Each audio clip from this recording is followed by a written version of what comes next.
It was one of those nights where everything felt just a little off.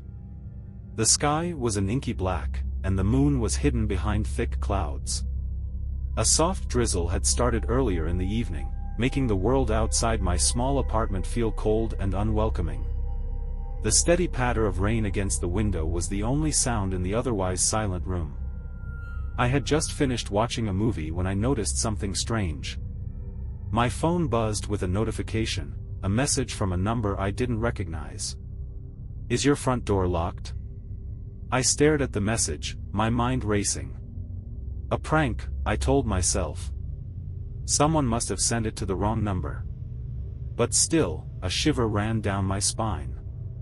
I glanced at the front door from where I was sitting on the couch. It looked closed, but was it locked? I couldn't remember if I had turned the bolt when I got home earlier. Just to be sure, I got up and walked over to the door.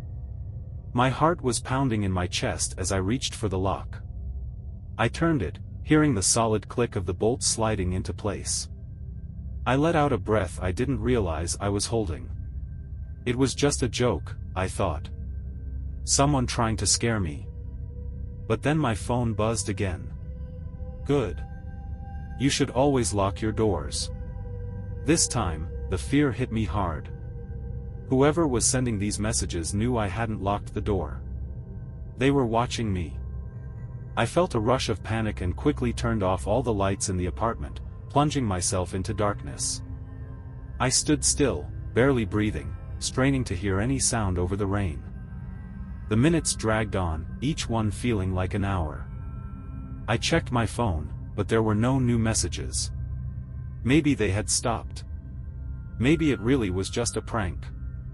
I tried to calm myself down, but the uneasy feeling wouldn't go away. Then, there was a knock at the door. It was soft, almost hesitant. I froze, my mind racing with possibilities. Should I answer? Should I call the police? I crept over to the door and peered through the peephole. The hallway outside was dimly lit, and at first, I didn't see anything. But then I noticed the shadow. Someone was standing just out of sight. "Who's there?" I called out, trying to keep my voice steady. No answer. The silence was deafening, pressing in on me from all sides. My heart pounded in my ears, and I felt a bead of sweat trickle down my temple. I waited, every muscle in my body tense, ready to bolt at the first sign of danger. Then, slowly, the shadow moved into view. A man was standing just outside my door, his face obscured by the hood of his jacket. He stood there, completely still, as if waiting for something. I felt a cold wave of dread wash over me. What did he want? Why wasn't he saying anything? Another message came through on my phone. "I know you're home." My breath caught in my throat. He wasn't just standing there, he knew I was inside. I felt trapped, like a cornered animal with no way out. I thought about calling the police, but my hands were shaking so badly I could barely hold the phone. Then the man spoke, his voice muffled through the door. "Let me in," he said softly. "I just want to talk." My mind screamed at me not to open the door, but fear made me hesitate. What if he was lying? What if he was dangerous? I took a step back, trying to think of what to do next. "I'm not going to hurt you," the man continued, his tone gentle, almost soothing. "I just need a place to stay for the night." I didn't believe him. Something about his voice set off alarm bells in my head. I knew I couldn't let him in, but I also knew I couldn't just ignore him. My pulse was racing, my body flooded with adrenaline. I had to act, and fast. "I'm calling the police," I said, trying to sound as confident as possible. "Leave now, or they'll be here in minutes." There was a long pause, and for a moment, I thought he might actually leave. But then he started pounding on the door, harder and more frantic with each hit. "Open the door," he shouted, his voice losing its calmness and becoming desperate. "Let me in." Panic took over. I ran to the kitchen and grabbed the biggest knife I could find. I knew it wouldn't do much against someone determined to get in, but it was better than nothing. I stood in the living room, knife in hand, waiting for the inevitable. The pounding on the door grew louder, more aggressive. The door rattled in its frame, and I feared it might give way at any moment. I couldn't see the man through the peephole anymore. He must have been right up against the door, trying to force it open. Then, just as suddenly as it started, the pounding stopped. Silence filled the room once again, broken only by the sound of my ragged breathing and the rain outside. I didn't dare move, listening for any sign that he was still there. My phone buzzed one last time. "Next time, lock your windows too." I spun around, my eyes darting to the window. It was slightly ajar, rainwater dripping onto the floor. My blood ran cold as I realized my mistake. I had been so focused on the door, I hadn't even thought about the windows. But it was too late. The man was gone, leaving me alone in the darkness, clutching a knife and shaking with fear. It was a quiet Friday night, the kind where the city seems to breathe a sigh of relief as the workweek ends. I had just settled into my new apartment, a modest one-bedroom in an old building that had seen better days. The rain drummed lightly on the windows, creating a soothing backdrop to my evening. I was browsing through a few online shopping sites, looking for some inexpensive decor to brighten up my space. That's when I noticed a message on my phone, a notification from a delivery service. It was a picture of a package left at my doorstep. "Delivery complete," the message read. "Your package has arrived." I frowned. I hadn't ordered anything recently. I double-checked the tracking information, but it showed no recent deliveries.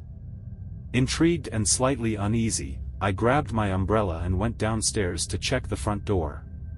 Outside, the package sat there, an unmarked brown box, not large but definitely out of place. It was taped shut and bore no return address or identifying marks. My curiosity piqued, but unease grew. Who could have left it there? And why? I picked up the box and noticed it felt surprisingly heavy for its size. I carried it back up to my apartment, trying to ignore the growing sense of discomfort. Inside, I could feel a strange, unsettling weight. Once back in my apartment, I set the box on the coffee table and stared at it for a moment.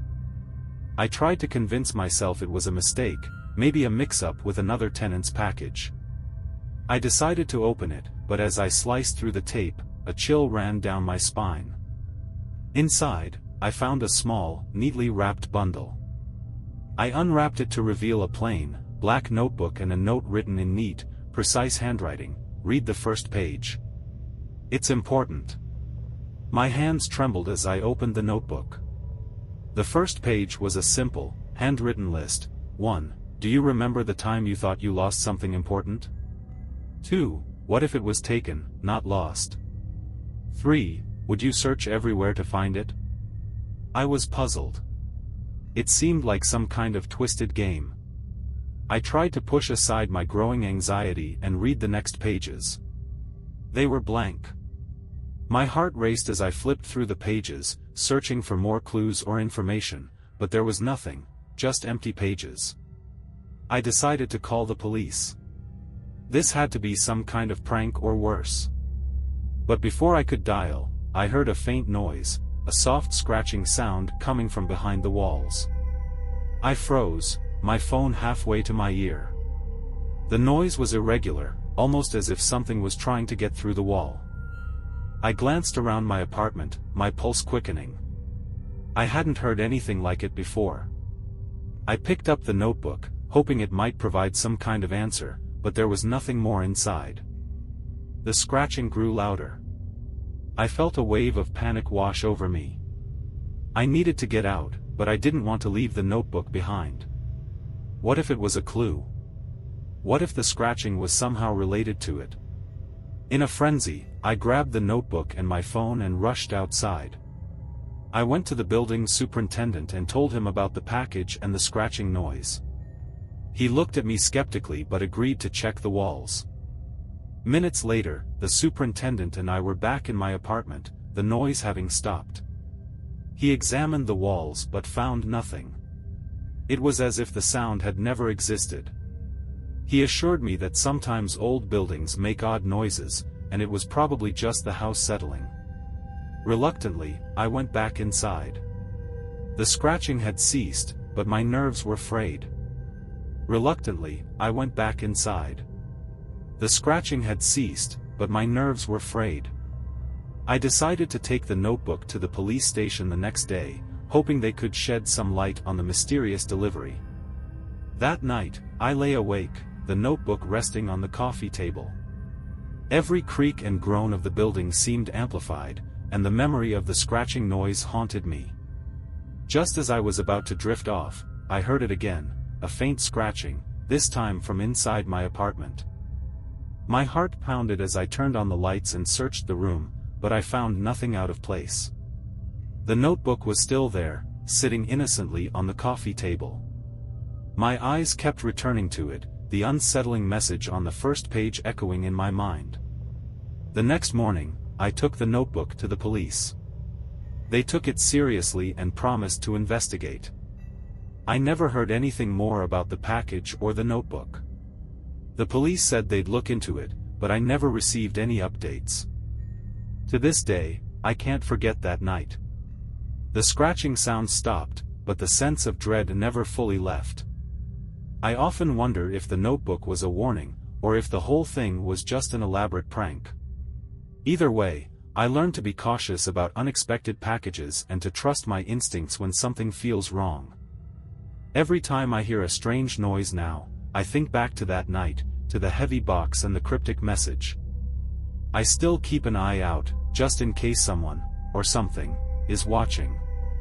Before we get into the next story, if you're new here, don't forget to subscribe to our channel and hit the bell icon so you won't miss any upcoming scary stories. We really appreciate your support. It was a cold November evening when I moved into my new apartment, a cozy, albeit slightly run-down place with a vintage charm. The previous tenant had left it in a bit of a mess, but it was affordable, and I was eager to make it my own. The landlord handed me a small set of keys, one of which was a peculiar old-fashioned key with intricate designs. He mentioned that it was for a storage unit in the basement that was no longer in use. "You can keep it if you want," he said with a shrug. "Just don't bother with that old storage room. It's been locked up for years." I tucked the key away, dismissing it as a relic of a bygone era. The apartment was mine, and the storage unit was the least of my concerns. I spent the evening unpacking and organizing, the rain pattering softly against the windows. Over the next few days, I kept finding the old key in various places: my desk drawer, the kitchen counter, the back pocket of my jeans. Each time, I would put it back in the drawer, but it seemed to appear again, as if it were seeking attention. Curiosity got the better of me. One afternoon, I decided to investigate the storage room. The basement was dimly lit and smelled musty. I found the storage room door at the end of a narrow hallway. It was a heavy wooden door with a tarnished brass lock. The key fit perfectly. When I unlocked the door, it creaked open to reveal a small, dusty space filled with forgotten items, old furniture, boxes, and miscellaneous household goods. It looked like a forgotten time capsule. I stepped inside and began to sift through the items. Most of it was mundane: old clothes, broken appliances, and faded photographs. But then I found something odd: a stack of papers bundled together with a faded ribbon. I unwrapped it and found a collection of handwritten notes, their ink smudged and barely legible. They seemed to be a diary of sorts, detailing someone's daily life from many years ago. As I read through the notes, I found entries describing a life of anxiety and fear. The writer spoke of a growing sense of paranoia, mentioning that someone was watching them, and they felt trapped. The last entry was dated several decades ago and ended abruptly: "Someone is coming. I can't stay here anymore. I'm hiding the key where no one will ever find it. If you're reading this, get out. Get out now. A chill ran down my spine. The notes seemed to suggest that whoever had written them had felt in danger, trapped and fearful. I quickly put the papers back and locked the door, feeling uneasy about the whole situation. The next day, I noticed something peculiar. My apartment felt different. It was as if the air was heavier, and shadows seemed to linger longer. I began to find small, unsettling things. My belongings slightly moved, a door that was ajar when I was sure I had closed it. I chalked it up to stress and fatigue. Then, one evening, as I was about to go to bed, I found the old key lying on my kitchen counter, even though I had left it in the drawer. The sense of dread returned. I tried to ignore it, but the key and the notes were now intertwined in my mind, and the fear was palpable. The final straw came when I discovered that my apartment's lock had been tampered with. The keyhole was scratched, as if someone had tried to force it open. I called the landlord, who came over and inspected the apartment. He reassured me that it was likely just a coincidence, but the incident left me on edge. Eventually, I decided to leave the apartment, unable to shake the feeling of being watched or followed. The key and the notes were left behind, a reminder of the unsettling mystery that had intruded on my life. I never learned more about the previous tenant or what had driven them to hide the key. The old apartment remained a shadow in my past, a place where curiosity led to a chilling discovery, and a sense of safety was forever altered.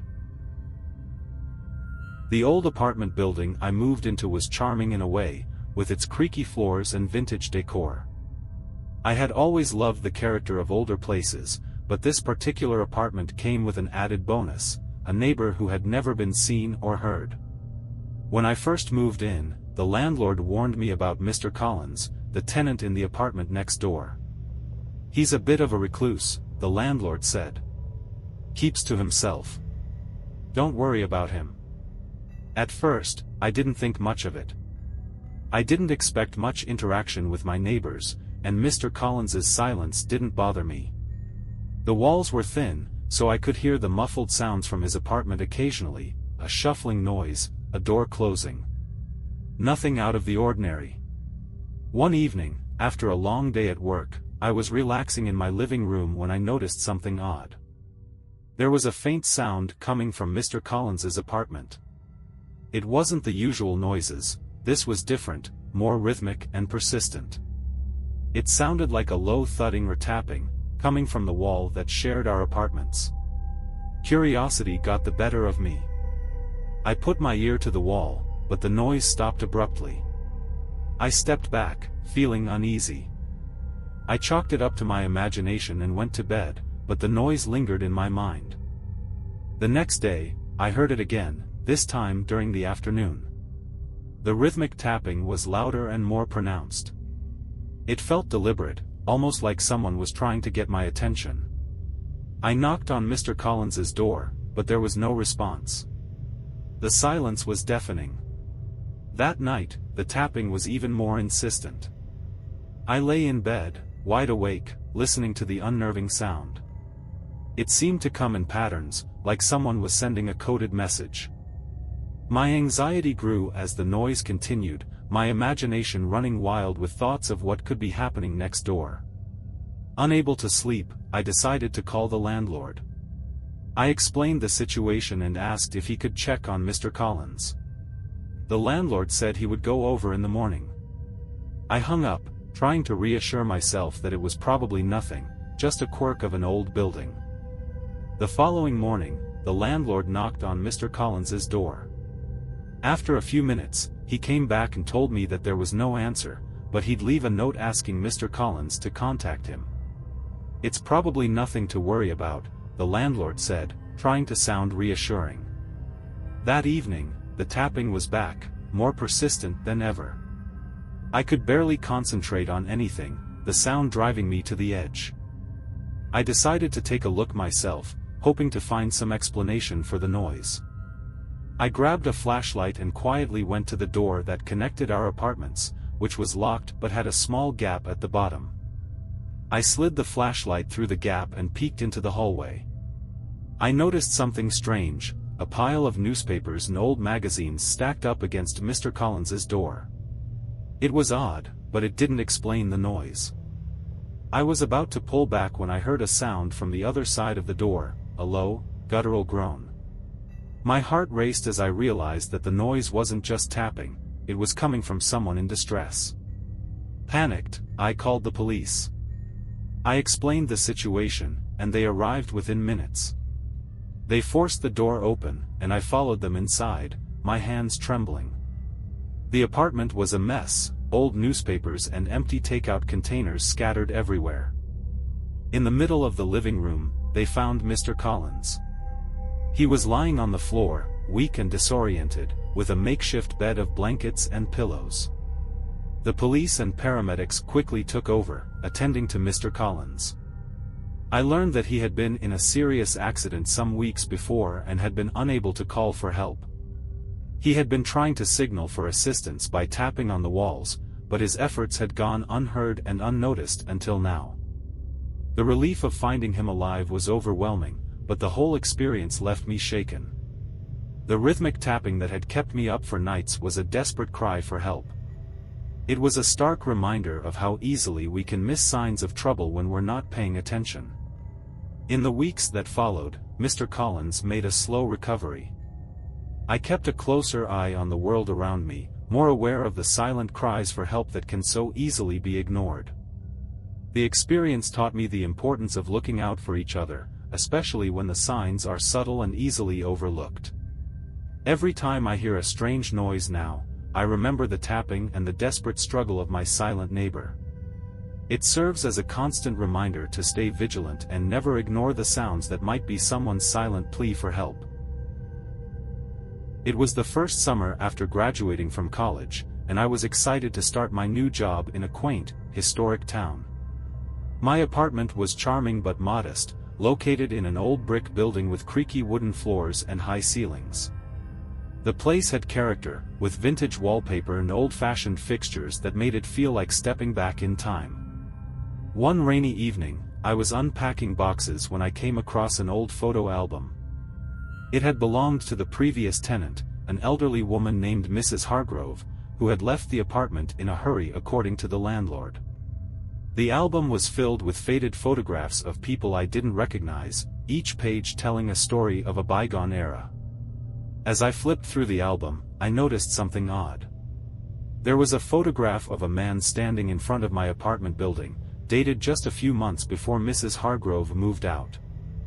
He was dressed in a dark coat, holding a newspaper with a date that matched the date of the photograph. His expression was serious, almost menacing. Curiosity piqued, I decided to investigate further. I went to the building's historical society, hoping to find more information about Mrs. Hargrove and the man in the photograph. The staff was helpful but could only provide limited details. Mrs. Hargrove had lived in the building for over 30 years, but no records explained the urgency of her departure. Back at my apartment, I examined the photo album more closely. One photograph was missing, a blank space where it seemed a photo had been torn out. The space was directly next to the photograph of the man. I wondered what had been removed and why. That night, as I prepared for bed, I noticed a shadow move past my window. I lived on the top floor, and there was no easy access to my window from the outside. I dismissed it as a trick of the light or perhaps a reflection from the street below. The following day, I received a package delivered to my door. Inside was a small, unmarked envelope containing another photograph. It was a close-up of the same man from the previous photograph, but this time, he was standing directly in front of my apartment door, his face partially obscured by a shadow. The photograph had no date, but the setting and the detail of the man's expression were unmistakable. Panic set in.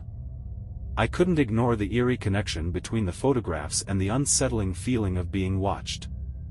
I reviewed the old photo album again, searching for more clues. Among the pages, I found a handwritten note tucked into the back cover. "I've seen him lurking.